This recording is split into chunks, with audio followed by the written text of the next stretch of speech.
अब आपको दिखाते हैं यजुर्वेद अध्याय नंबर 40 के मंत्र नंबर 15 को। इसमें भी यही कहा है, देखिएगा। और इसके अनुवादक है महर्षि दयानंद, प्रकाशक है सार्वदेशिक आर्य प्रतिनिधि सभा 2/5 महर्षि दयानंद भवन, रामलीला मैदान, नई दिल्ली से।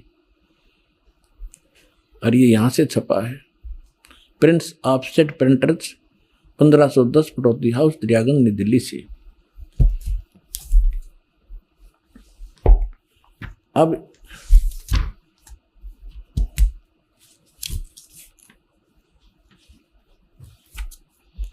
ये देखिएगा, यजुर्वेद भाषा भाष्यम 44वां अध्याय 40वां अध्याय, और यहाँ ये 15वां मंत्र है। इसमें क्या लिखा है कि वायु अनिलम अमृतम अथिदम भस्मांतम शरीरम ओम करतो समर किलबे समर करतुम समर। कितना सिंपल मंत्र है। और इस अनुवाद करता नाड़ी ने महर्षि दयानंद ने अड़ंगा कर रखा है। क्या लिखा है? करतो माने हे कर्म करने वाले जीव तू शरीर छूटते समय। अब ये ओम मंत्र है ना, ओम, इस क्योंकि इनका अनुवाद कर रहा है ये करतो, ये ओम ब्रैकेट में ले लिया। अब इसने आगे ये नहीं लिखा कि ओम नाम को स्मरण कर, क्योंकि ये खुद अज्ञानी था, अनुवाद भी अड़ंगा कर दिया। यहां लिखना था ओम ओम, जैसे श्रीमद् भगवत गीता के अनुवादकर्ताओं ने ओम को प्रणव लिखा है, ऐसे लिखना था जो इस ओम का जाप कर। और इसने क्या कर दिया देखिए, बालक भी समझ ले इसको। इसने लिखा कि कर्तो माने हे कर्म करने वाले जीव तू शरीर छूटते समय ओम, इस नाम वाच्य ईश्वर को स्मरण कर, ना कि ओम को स्मरण नहीं कर। है ना अज्ञान इसका। यहां लिखना था इस ओम को स्मरण कर। किलबे माने अपने सामर्थ्य के लिए परमात्मा और अपने रूप का स्मरण कर। कर्तव्य माने अपने किए स्मरण, अपने किए का स्मरण कर। इसका संस्कार वायु धनंजय, वायु अनिलम कारण रूप वायु को, कारण रूप वायु अविनाशी कारण को धारण करता। इसके अनंतर यह शरीर नष्ट होने वाला, सुखादि का आधा आश्रय शरीर अंत में भस्म होने वाला है। सतदान, ये कोई है सिर पैर इसका? है कोई अनुवाद इसका? इसका शर्म दर्द हो जाए इस अनुवाद न पढ़ के आदमी। क्या निष्कर्ष दिया इसने? इसका सीधा सा अर्थ है वायु अनिलम भस्मातम शरीरम,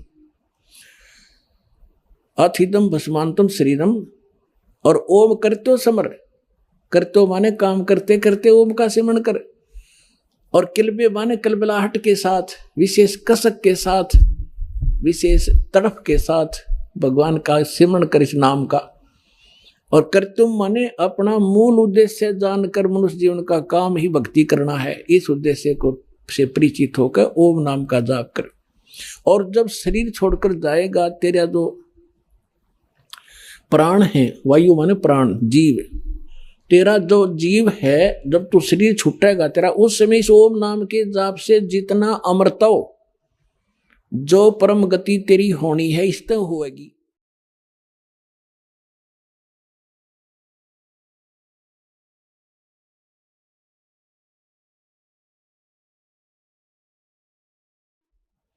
और यही श्रीमद् भगवत गीता अध्याय नंबर 8 के श्लोक नंबर 13 में गीता ज्ञानदाता कहता, ओम इति एकाक्षरम ब्रह्म विवरण माम अनुसमरण ये प्रयाति तजन देहम सयाति परमाम गति। मुझ ब्रह्म का केवल एक मंत्र है। अब इन दोनों सदग्रंथों से मिलकर इसका निष्कर्ष ही निकलेगा। और तीसरा परमात्मा वाला ज्ञान तो सारा अंधेरा हटावेगा, उसको हम बाद में छेड़ेंगे। तो पहले आप जिन सदग्रंथों पर आधारित हैं, इन्हीं में प्रमाणित किया जाए, ताकि आपकी बुद्धि आगे कैच करने योग्य हो। इसका है अंतिम वायु माने श्वास, अंतिम श्वास में जब तेरा शरीर नष्ट हो तब तक इस ओम नाम का काम करते करते विशेष कसक के साथ स्मरण कर। और अपना मनुष्य जीवन का मूल उद्देश्य जानकर इसका स्मरण कर। तो इस ओम से मिलने वाला जो अमृतम, इस सत्र की जो परम गति है वह तुझे प्राप्त हो जाएगी।